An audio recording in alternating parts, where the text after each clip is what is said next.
When you really want to get a good grip on something, like really understand it inside and out, that's what we're all about here on the Deep Dive. And today, we're going deep, like really deep into the human body. Deeper than skin deep. Way deeper. We're talking about how this incredible machine is organized from the absolute tiniest bits to the big systems that keep us going. It's a journey, that's for sure. But we're going to break it down so it's not just a jumble of facts. Exactly. By the end, you'll be able to see the connections and hopefully have a few aha moments along the way. So let's start at the beginning. We got to talk about anatomy, right? That's like the blueprint of the body, all the structures and parts. Yeah, and for a long time, figuring out anatomy meant, well, dissecting bodies. Kind of gruesome, but hey, it got the job done. And it still does. But these days, we have some pretty amazing technology to help us see inside the living body. Right. Imaging. We can actually see how things work in real time. And that brings us to physiology, which is all about how those structures actually function, the mechanisms behind it all. And here's the thing. You can't really separate anatomy and physiology. They're two sides of the same coin. Totally. The structure of something determines what it can do. Like, think about the human eye. It has all these crazy intricate parts, the lens, the retina, all perfectly arranged to capture light and send those signals to the brain. That's the magic of vision. But to really get how this all works, we gotta zoom in, way into the tiniest level. We're talking the chemical level. Atoms, the basic building blocks of, well, everything. And they're made of even smaller particles. Protons, electrons, and neutrons. It's mind-boggling how small we're talking here. And when you have a bunch of the same kind of atom together, that's an element. Like oxygen, carbon, hydrogen, nitrogen, calcium, all the good stuff that makes up our bodies. Each one has its own special properties, all because of how those tiny particles are arranged. So cool. And then these atoms, they don't just hang out alone, they join up to make molecules. Right, like water, the classic HO. 2 hydrogen atoms, 1 oxygen bonded together. So simple, yet so vital. And then you have way more complex molecules, like proteins and sugars, the heavy hitters that keep our bodies running. It blows my mind to think that the elements that make us up, a lot of them came from stars, like literally stardust. Pretty wild, right? From exploding stars to us. And all these elements, they combine in all sorts of ways to make organic molecules, the carbon-based molecules that are like the backbone of living things. And then there's DNA, the ultimate instruction manual for building and running a human being. DNA is amazing. All those nucleotide bases, billions of them, holding the code that makes you, you. All the information your body needs to grow, develop, and function. It's like the most complex computer program ever written, but it's inside every single one of our cells. Yeah. Speaking of cells, that's the next level up in our organizational ladder. Yes. Cells are the smallest things that can actually be considered alive. They're like tiny, self-contained factories carrying out all the basic processes of life. And there are single-celled organisms like bacteria that are just one cell and that's it. They do everything on their own. But then there are multicellular organisms like us with trillions of cells working together. It's like a massive team effort. Each cell has its own job, but they all have to communicate and cooperate to keep the whole organism alive. And each cell is like a little world of its own. It has a cell membrane, a kind of protective barrier that separates the inside from the outside. Right, and inside, you've got the cytoplasm, which is like the cell's gooey filling, and all sorts of little organs called organelles that carry out specific tasks. It's like a mini city in there. Yeah. And these cells, they're not just blobs. They're constantly active, producing energy, making proteins, getting rid of waste, all the stuff that keeps us going. And when you get a bunch of similar cells working together, that's when you get a tissue. Like muscle tissue, which can contract and allow us to move, or nervous tissue, which sends signals throughout the body. Each type of tissue is specialized for a particular job. And when you combine different tissues together, that's how you get an organ. So an organ is like a step up in complexity. It's a distinct structure made of different tissues that work together to carry out a specific function, like the heart, which is made of muscle tissue, connective tissue, nervous tissue, all working together to pump blood throughout the body. Or the lungs, which are responsible for gas exchange, taking in oxygen and getting rid of carbon dioxide. Or the kidneys, filtering our blood and removing waste. And let's not forget the stomach, breaking down food, and the liver, doing all sorts of crucial processing and detoxification. There's the gallbladder, storing bile, and the spleen, part of the immune system and filtering blood.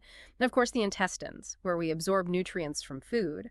Even the brain, the control center of our bodies, is an organ. It's incredible how each one is perfectly designed for its specific role. And these organs don't just work in isolation. They team up to form organ systems. Right, like the Avengers of the body. Each organ system is a group of organs working together to carry out major functions. So let's do a quick rundown of the 11 major organ systems. Okay, starting with the integumentary system. That's your skin, hair, nails, and sweat glands. It's our first line of defense against the outside world, and it helps regulate body temperature. Then we've got the skeletal system. Bones, ligaments, cartilage. It gives us our shape, supports us, protects our organs, and even makes blood cells. And of course, the muscular system, all the muscles that allow us to move, maintain posture, and even generate heat. For communication and control, there's the nervous system. The brain, spinal cord, and all those nerves sending signals throughout the body. It controls everything from our thoughts and feelings to our movements and reflexes. And then there's the endocrine system, which is all about hormones. It includes glands like the pituitary, thyroid, adrenal glands, pancreas, and more. These glands release hormones into the bloodstream, which act as chemical messengers, regulating all sorts of bodily functions. Then there's the digestive system, breaking down food so we can absorb nutrients. Mouth, esophagus, stomach, intestines, liver, gallbladder, pancreas, it's a whole team effort. And the circulatory system is like the transportation network of the body, with the heart pumping blood through the blood vessels to deliver oxygen and nutrients and remove waste. The lymphatic system works alongside the circulatory system, helping with fluid balance and immunity. It's like the body's drainage and defense system. For getting rid of waste, there's the urinary system. Kidneys, ureters, bladder, urethra. It filters waste from the blood and eliminates it as urine. And for continuing the species, there's the reproductive system. Different organs for males and females, all about producing and transporting sex cells for fertilization. And finally, the respiratory system, taking in oxygen and getting rid of carbon dioxide. Lungs, trachea, bronchi, it's all about gas exchange. It's amazing how all these systems work together, right? Like when you exercise, your muscles need more oxygen, so your breathing gets faster, your heart pumps harder, and your blood vessels dilate to deliver that oxygen to where it's needed. It's a beautifully coordinated dance. Absolutely. It's like a symphony of systems all playing in harmony. And this brings us to the final level of organization. The organism, that's us, the whole package. A complete living being with all these levels working together to stay alive and interact with the world. It's mind-blowing when you think about it. From tiny atoms to complex systems, all organized and working together to make us who we are. And it's not just about having all the parts, it's about how they're arranged. Our bodies have compartments within compartments, from the membranes around our cells to the cavities that hold our organs. Even our skin, the largest organ of the integumentary system, acts as a barrier between us and the outside world. Yeah, that organization is crucial. It allows for specialization and efficiency. And to really understand how our organs fit together, it helps to know a little bit about the basic layout of the body. So we can divide the body into the axial portion, which is the head, neck, and trunk, and the appendicular portion, which is the arms and legs. Within the axial portion, we have these big cavities that hold and protect our organs. Right? Like the dorsal body cavity, which is divided into the cranial cavity, housing the brain, and the vertebral cavity, protecting the spinal cord. And there's the ventral body cavity, which is bigger and is further divided by the diaphragm. The diaphragm is that big muscle that helps us breathe. Above the diaphragm, we have the thoracic cavity, which holds the heart and lungs. The heart is in its own little compartment called the pericardial cavity, and the lungs are in the pleural cavities. And in the middle, there's the mediastinum, which contains the esophagus and trachea. Below the diaphragm is the abdominopelvic cavity, which, as the name suggests, has two parts, the abdominal cavity and the pelvic cavity. The abdominal cavity contains organs like the stomach, intestines, liver, and kidneys. And the pelvic cavity houses the bladder, reproductive organs, and part of the large intestine.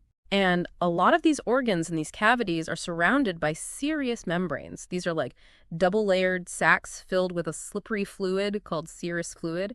For example, the lungs have the pleural membranes, the heart has the pericardial membranes, and the organs in the abdominopelvic cavity have the peritoneal membrane. These membranes and the fluid they produce help reduce friction.